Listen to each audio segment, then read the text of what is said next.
So what kind of opportunities, like you're curious, what opportunities get you excited? Is it like, oh, I see this market problem, or are you like, oh man, I see this like broken system and now like, man, I love applying. Like, well, I mean, in terms of your mind and when you're like just kind of out and about, what things are like kind of get your juices flowing? Yeah, I mean, I think anytime that I see, uh, I was talking to a friend about this. Anytime I see kind of a laggard industry, and it's laggard for whatever reason, large industries slow to adopt. Manufacturing was exactly that. Like very cool technology on how to make things. We see 3D printing and all kinds of IoT. Like we're seeing all kinds of craziness coming out of lights out automated manufacturing. But when it comes to innovating the business process around it, again, a lot of innovation around how to make more things faster, but not a lot of innovation around how to make more things faster and better. When we see kind of adoption of technology, like really slow to adopt the cloud, right? Like really kind of the late folks to come to kind of the SaaS economy or the cloud economy. That's really intriguing because there's a big question there, and there's a big curious why. What is the hold back from going into an industry like that? So I look for those kind of where there's big curious whys to be asked about why folks are, why is an industry continuing with the status quo the same way they were in, say, like the 80s, 90s, when we've seen all of this, this growth in technology and business model and what have you. As far as a specific organization, I think where I look is like, what I'd be listening for is like where is a founder that's pressing on the gas and getting an unpredictable reaction from the car. Again, sometimes backwards, sometimes forward fast, sometimes not forward at all. That's super intriguing because that's, I think, a place where I love to operate. Is why are you not getting the outcome of the vision that you've set out? What are the friction points? And also, what are the warning signs that like you're taking on fool's gold? I think we've all churn is a huge thing. I've been talking about churn with a lot of folks lately. Marching around, churn's a silent killer, right? You got product market fit, you signed up 100 customers, and then like they're all in their first years. Yep. They're on their first year of their contract, and you're walking around like, hey, I got 100% retention, and then you don't. And so like, how do you understand what those leading indicators, how they're using stuff? That's really, really interesting to me. And I think the broader, I think aligning the last piece that's really intriguing to me is this kind of movement towards the broader awareness of the customer experience. So not just as a team, as a customer success team, which I think has existed for 10, 15 years, which is obviously the purpose of a customer success team. I think many people think it's to stop people from quitting, but really I think it's to accelerate people to value. But looking at an entire business and customer journey and trying to understand like, what are all of the friction points that makes this interacting with this company, whether it be its marketing, sales, product, finance, success, support, what have you. What are all the things across that entire customer experience that people don't enjoy, that are friction, that we can eliminate? And I think that holistic view of organizations encapsulating themselves in the customer journey and really trying to increase the overall time to value and experience to value. I think that's the biggest wave that I'm both most interested in, but I think is going to dominate the successful companies in the future. Yep. How would you like evaluate, I mean, like someone's like approach or like their time to value, either, perspective, or is it just something where you use a product and you're like, that took too long to get to value, this stinks? Or how are you sort of like uncovering those? Or how do you think it's a trend, or you see that it's a trend, but it's because you have experience, or you just see how many people are ignoring it? Or how are you gathering that data point? Yeah, I mean, I think you have some qualitative data, like clearly, like this is, and then I think this is what everybody talks about when they talk about product market fit.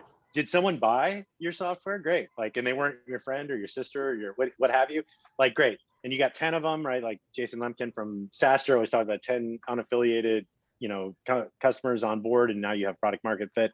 So that's like a very qualitative, like, could you sell? Like, founders are very convincing folks if they're the one doing the selling. VPs of sales that are excellent at what they do are really good at selling. It doesn't necessarily constitute product market fit. So I think you have kind of the combination: are people attaching, right? Are people buying? And then the better question is, are they attaching? And I think that's where you have to look to your product team and really see, do you have the telemetry on your product to understand whatever the key value proposition that you offer within your organization, whatever that triggering moment is. Facebook's eight friends, or Dropbox is one file in a folder. For us, it's reports created. Like you buy our software to create inspection reports. If you're not creating an inspection report, then you're probably not going to stick around. And so making sure that you have kind of the telemetry inside your product to understand, like, who are the customers that are setting up? Why are they not set? Why are the ones, and you don't worry about, great, you have the ones that are setting up, but what about the ones that aren't setting up? That's where product and marketing are obsessing over who are we sourcing and what can we do to make this a better experience to get to that value moment for our customers. And as you start to get that more and more, that's when you really can start to understand, hey, people are up, running, setting up the product within 1 day, 7 days, 30 days, what have you, that are coming from this segment or that segment, from this sourcing or that sourcing. That's when you really start to figure out, do you have scale, right? Like, and you start to measure the unit economics of, like, okay, these people are setting up, but they churn at a really high rate and they're hard to come by and they have a high CAC payback and all the key metrics that you lay over it. And you have to solve a kind of different business problem. Do they use it? Yes. How do you make it cost effective for them to acquire those customers? I don't think that's what typically happens. I think what typically happens is people sell 5 or 10 of them, and then they hire 20 reps and they go, and then they fire 19 reps, right? Because it's just like a big hope. Yep. And so, I mean, is that like, and that's attributable to kind of like prematurely claiming product market fit victory and when there needs to be more? Or is that just like, is there like a rule of thumb with that? Like gain more stats, or some of the stats or KPIs are fake? Or is it just like, let it, sort of let it marinate a little bit longer from a churn perspective? Or is that like, or is the thesis churn needs to be a part of any product market fit strategy, not just the purchase component? Or where is there that like little, sort of main nugget that you would want to anchor around? Yeah, I mean, I think it's, churn, again, lagging indicator. You don't really know until it happens. If you're marching around with a bunch of 1-year contracts, you don't really know what's happening until that year comes up, and you might be scaling at that point, and you might be scaling a complete bleeder. And so looking for the early indicators, right? So you can't necessarily know whether a customer is going to churn or not, but you know whether or not they're achieving the value that you sold them in the first place, which is whatever that overwhelming single value metric, customer success metric that you define.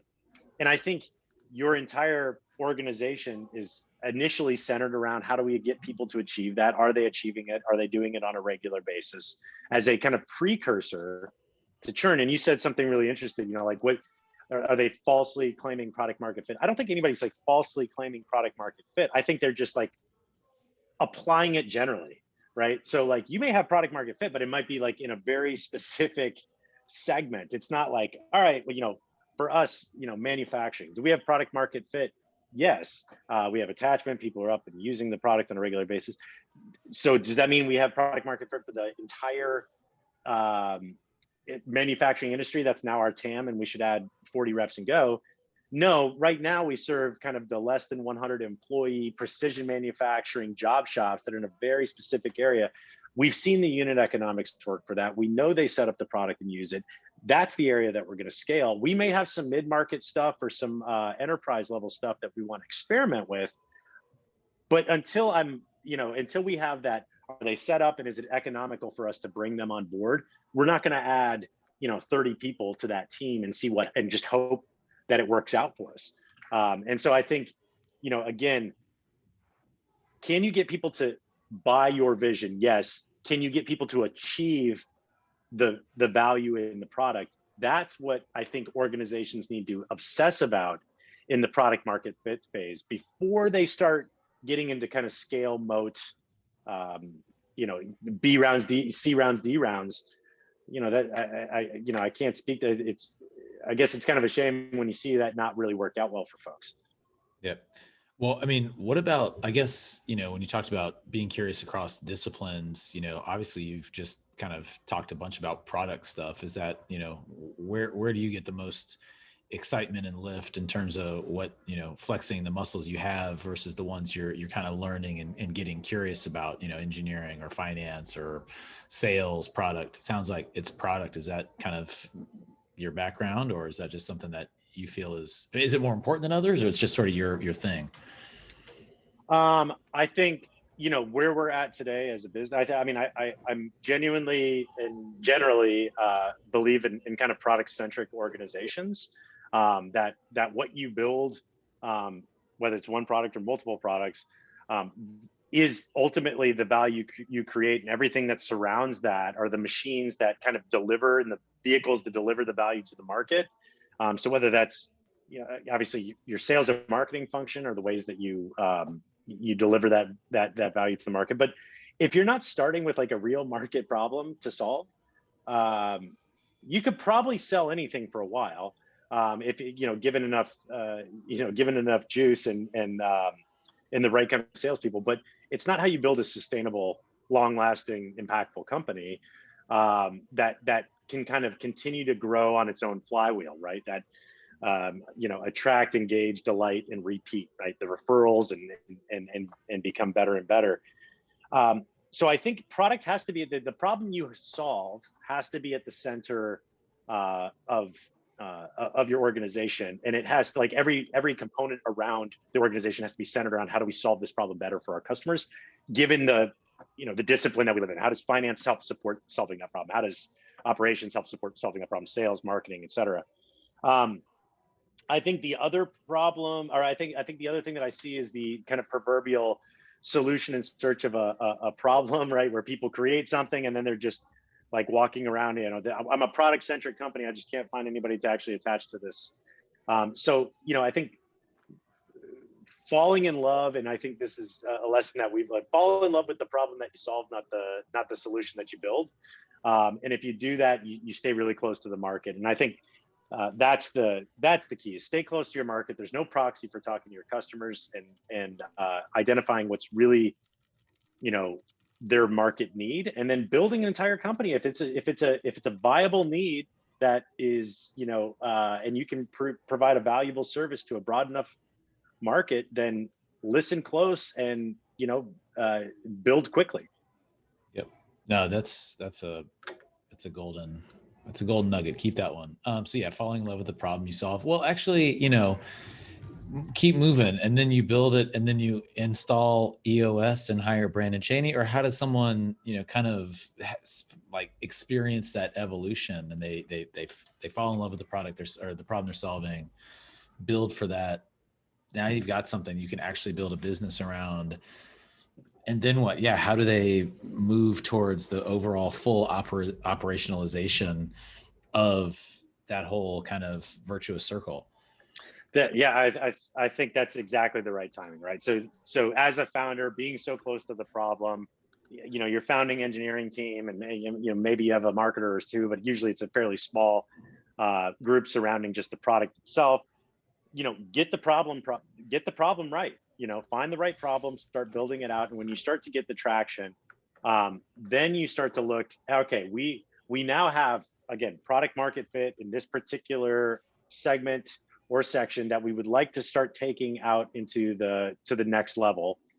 That's where I think you need to start bringing in some kind of an operational leader that allows for the kind of institutionalization of how to grow that business responsibly, so that you as a visionary can go say, okay, where else, what other problems can we solve? Or can we solve bigger problems? Or is there, you know, adjacent markets that also have this problem that we can go solve? You test it, you know, so it's a constant, like, kind of build, measure, learn cycle, right? Where that founding team, that product team is finding those problems, ensuring they're viable, making sure they're honed in so they can get an early attachment, and then kind of passing that into the rest of the organization to say, okay, now we need to figure out how to make this work economically. We need to do it, CAC payback less than 12 months. How do we do that? Like, do we inside sales, outside sales, inbound? Like, do we need to do, what's the methodology that we can make the economics work? So while we're still attaching customers, it doesn't cost us, a ton of cash and, and they have low performance. And then again, once you get that kind of built, once that operator comes in, or whatever that role looks like, it doesn't have to be a COO. It can be, a variant number of different titles. You can call it integrator, you can call it VP of operations, you can call it whatever, VP of growth, what have you. But once you've established, hey, the unit economics work here, we need to scale. Okay, set the pace, man. We're going to add a rep a month and a marketer a month, or what have you, and we're going to increase PPC spend by 50%, and then we're going to watch. We're going to see, does the CAC payback still stay the same? Do the retention rates still stay the same? Do the close rates still stay the same? If they don't, you stop, and then you go back, you fix it, and you keep going back and forth. I don't think, I think that's really, really key, is to set the pace for growth. Not just, and measure along the way. And that's exactly what you want somebody like, I hate to say it, what you'd want somebody like me, and an integrator or somebody in that role, monitoring the speedometer to make sure that you're not blowing out your engine, while the CEO, visionary, whomever, is upfront finding new targets, finding new opportunities, finding new places to play, finding new products to build, that are going to continue to set the rest of the company up towards that long BHAG journey that they're heading towards. I saw in your LinkedIn, you commented, someone was saying like, hey, it's all good to slow down a little bit, and then you dropped the quote of slow is smooth and smooth is fast. Where is that from? Because I fear my DNA says I hate that quote, by the way, but but I hear it a lot. Where is that? Which awesome business book is that from? That was from, I'll tell you, so now I'm really thankful for my time that I spent as a chef and as a line cook. I worked for really great chefs. I'll mention one of them here because I think he's well known locally. His name is Scott Crawford, and he owns a couple of restaurants in Raleigh. He used to be at Heron's. And I always would watch him, and he would almost seemingly move so slow but so fast at the same time, so intentional and deliberate, versus I think what I often would refer to myself as like a busy idiot, where I was spinning around. I had a bunch of things going, a bunch of tickets that none of them were getting cooked, and everything. This is back to the bunch of plates getting spun at one time and nothing's really getting done. And someone would come over and say, just cook this one. Just start with this one, right? Finish this one first. And I think the way that kind of manifests itself specifically in EOS and as you're setting goals, rocks, things like that, what is just the next thing you as a business need to do? Don't worry about of course you have aspirations and cascades of miracles that need to happen in order for you to achieve these things. But what's the next most important thing that you need to be doing as a whole business? And then focus and slow down on all the rest of the stuff, because you're working in 38 parallel work streams. None of them are going to get done. Focus on this one, and then focus on the next one, and the next one, and the next one. And that's just the law of constraints playing itself out inside of any business. Solve the first bottleneck, solve the second, the third, the fourth. And so, yeah, I think I'm thankful for all the sweaty nights working till 2 a.m. of all these business learnings that I didn't think I was going to get. Yep. No, that's great.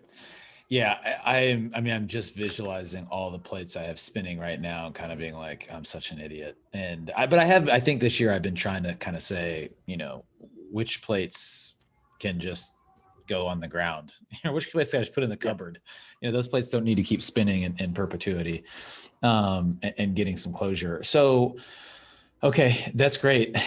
One other thing, and I know we're kind of running to time, but it's, how many, just as a comparison, this is anecdotal, but how many bad ideas are still alive because of like good execution versus how many good ideas actually like unfortunately don't make it because of this bad, execution. And by execution, I mean kind of on this operationalizing front, right? I mean, anyone can keep their little lemonade stand open forever if they just work it forever, right? But I'm talking about when they're trying to move into that growth and scale phase, what's that ratio? Because I would have said, man, I bet so many things just die on the vine because they don't move into that operational phase. But I have to imagine the inverse is true too, right? So sometimes like bad ideas stay alive longer, or they don't find their true value, or they don't find, right? What are your thoughts on that kind of, you know, juxtaposition Yeah. or comparison? Yeah.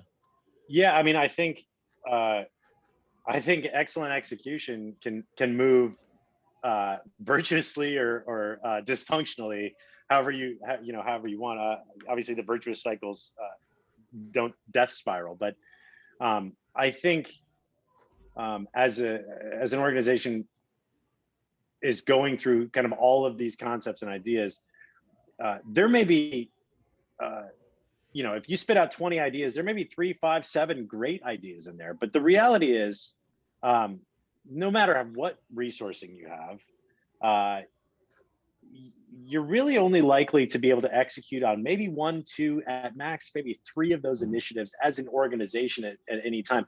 At some point, it's going to take constraint on some level of the organization, whether it's the CEO and like guiding that, their mind share, or whether it's, departments having to execute. So I would say, I'm sure there are, I won't mention any like terrible idea. I have a lot of opinions about what doesn't really work well, in my opinion, whether it's companies or ideas that somehow continue to just skyrocket and and invest, I think, in the same problematic practices that they've always done in the past that are seemingly successful on paper. But I will say the most unfortunate thing is when there's really fantastic ideas that an organization earnestly wants to pursue, that they fail to focus on. You said it. There are fires that are going to burn in your organization. There's ideas that are going to sit on the shelf for another day. You have to be really honest about what your operational capacity is to execute on those ideas, or you will unfortunately have a mix of ideas, none of which that get executed, and you close up shop because you're just, you're a plate spinner, and nobody needs a plate spinner. Maybe they do. Right. I don't know. The circus.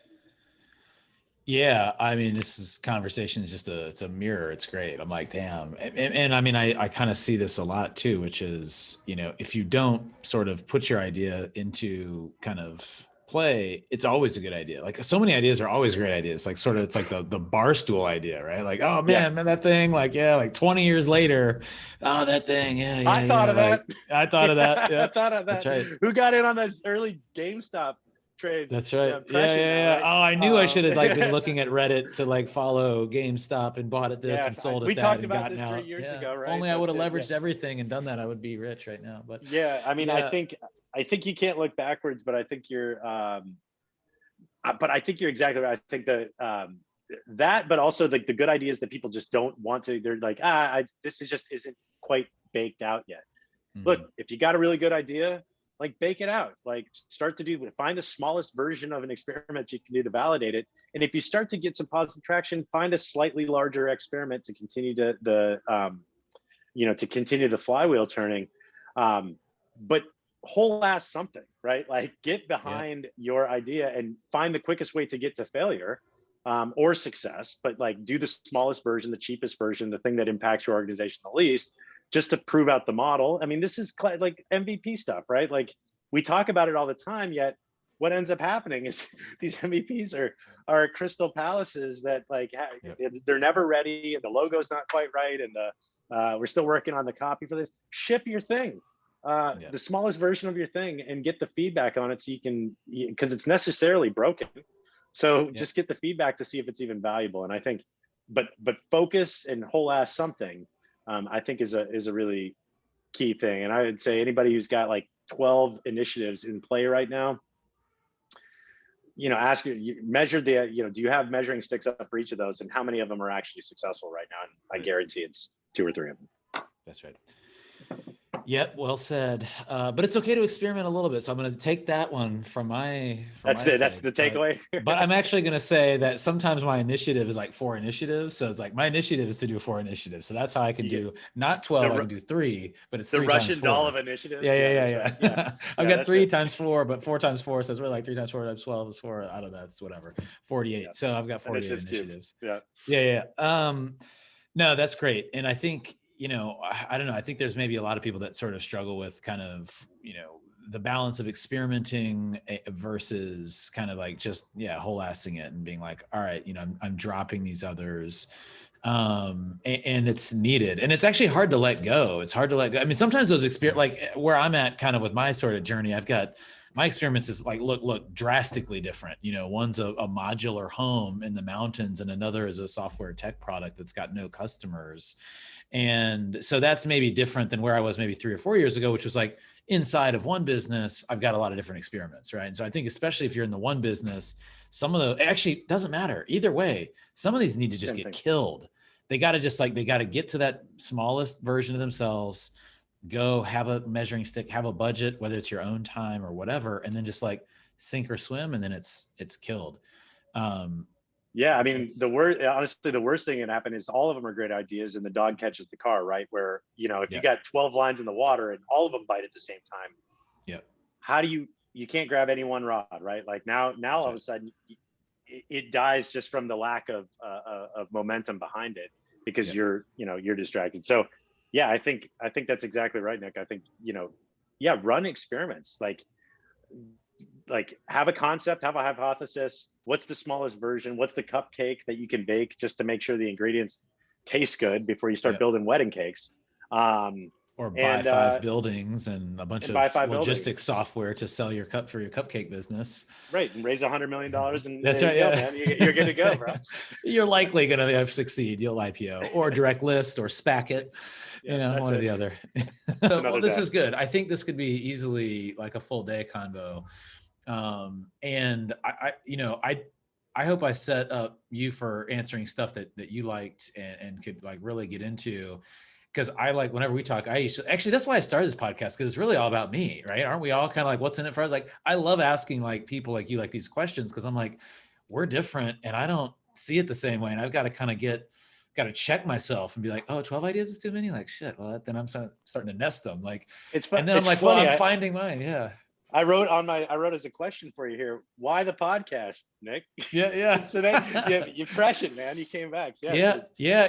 Well, because I like talk and I learned. Well, I do like the podcast idea, and I think experience sharing is like a powerful tool for others to gain knowledge and gain perspective. And it's always surprising when someone's like, oh, and it's not just about, failure or vulnerability, it's just like people don't know kind of the 0 to 1. I mean, by the time it gets onto a blog, it's like, oh, I just sold my business, or, oh, I pivoted. It's like always it's a retro, it's sort of like your victory tour or your like deep failure that you overcame, like, but you've already overcome it. Right. So sort of, I don't know, like those aren't attainable and those aren't relatable a lot of times. And so I just kind of, I'm just in here like, used to be before COVID and stuff, like in my office having these great convos, and I'm trying to add value to the convo, but I'm getting tons of value from it. I'm just like, man, this shit should be on the internet. Like it just should. Like there's just people can listen and or not, or like it doesn't matter. Like it's not like I don't have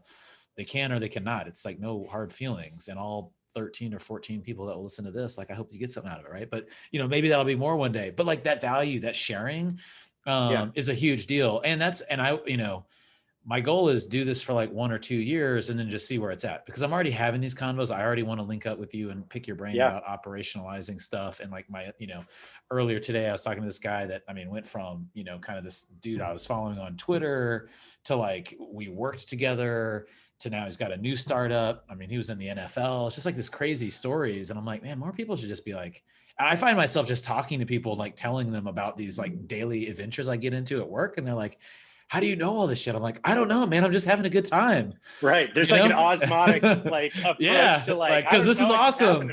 Like I like this. Like I didn't know So, the terms of service on here needed this particular yeah. clause until Yeah. it slapped me in the face, right? Like that's how I learned that. Yeah. But I woke up this morning, or maybe it was Monday, and I was like, I should kill the podcast because fuck it. Because I was like, it's like, that's a 1 year thing, because I do want to do it to just kind of like, almost like scale my convos. So if my convos can ultimately lead to someone else getting some value in it, that's a worthwhile thing. And then like, it will take really long, a year or 2 years. But if I'm doing the same thing I'm doing, it's on the internet, more people get something out of it. Eventually I'll get something in return, right? I'll just kind of be able to, shine more of a spotlight on a opportunity I like, or a cause I like, or a business I'm starting, whatever. So like, I feel like it has the right things, but yeah, it's one of many projects. And so like all projects, I'm using the Brandon Cheney mode, but all projects are always on the chopping block, right? So kind of finding the right momentum and going. I love this format. I think it's, you're right. As you go read like the founders books and things like that, like seemingly as you get through the 300 pages, like, well, so this just kind of happened for you, but we all know that there was like a lot of tribulation along the way, even though they kind of, yes, I was masterful. I just made all the right decisions. I was so prescient. Here I am now, and we're a unicorn and blah, blah, blah, or multi-billion-dollar company. There's the kind of self-help books and whatnot, how to be, what's the, I'll be at The Effective Executive is a great book by Peter Drucker. So I'll say definitely recommend reading it. But I think the thing about podcasts is they can be like extraordinarily pointed at a very specific issue, and they can be very time relative. And so like, they're very relevant to like what's happening today. Like, I'm sure as you've talked to folks over the last couple of days, how are you guys reacting to COVID? Like, how have you reacted? How's your business transformed as, or your peers' businesses transformed as we go to this kind of brave new world of remote, dispersed, by force, operation and macroeconomic effects of the economic, turmoil and opportunities that have been seen there. And so I think it's super relevant. I think it's got a great learning, and I hope you keep doing it, man, because I've already listened to a couple of the episodes. You got some good folks on there, and I appreciate the conversations. They've been super informative. So I hope you continue to do the service for Durham and the world, man. All right. Appreciate it.